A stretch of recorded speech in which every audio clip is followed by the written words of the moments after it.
Aceh menegaskan penetapan 6 anggota dalam setiap fraksi dan 6 komisi di DPRA sudah sesuai UU PA. Pengurangan ini dikarenakan adanya partai politik peraih kursi di DPR Aceh tidak masuk dalam kondisi Aceh bermartabat. Berikut informasinya untuk Anda. Koalisi.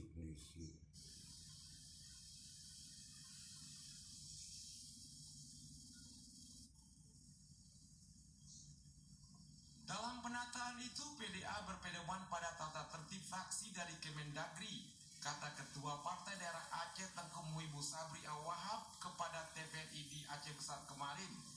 Menurut Muhibbu Sabri, apabila jumlah partai peraih kursi di luar KAP bertambah, otomatis alokasi jumlah anggota setiap fraksi sama dengan jumlah komisi sebelumnya. Sebaliknya, apabila ada pengurangan secara signifikan, tentu akan mempengaruhi turunnya jumlah anggota fraksi dan komisi di DPR Aceh. Jadi supaya lebih aman, jumlah komisi di DPR Aceh dibuat saja 6, sehingga jumlah anggota setiap fraksi juga 6.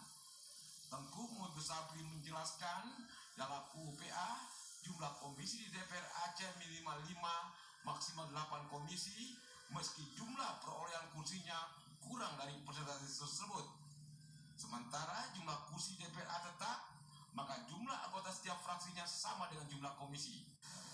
Jumlah komisi di DPRA dibikin 6 saja, sehingga jumlah fraksi bisa juga 6.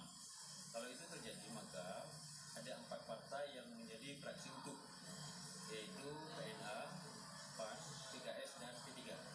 Itu partai teman-teman itu masing-masing mereka punya 6 kursi.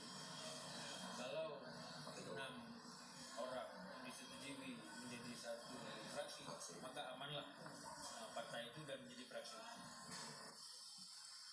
Sebagaimana diketahui sebelumnya, ada 8 partai di luar KAP meraih 35 dari 81 kursi di DPR Aceh bisa bentuk 4 fraksi utuh. Sedangkan 7 partai yang masuk koalisi Aceh bermartabat secara signifikan meraih 46 kursi bisa bentuk 5 fraksi utuh. Tim Liputan TVRI melaporkan.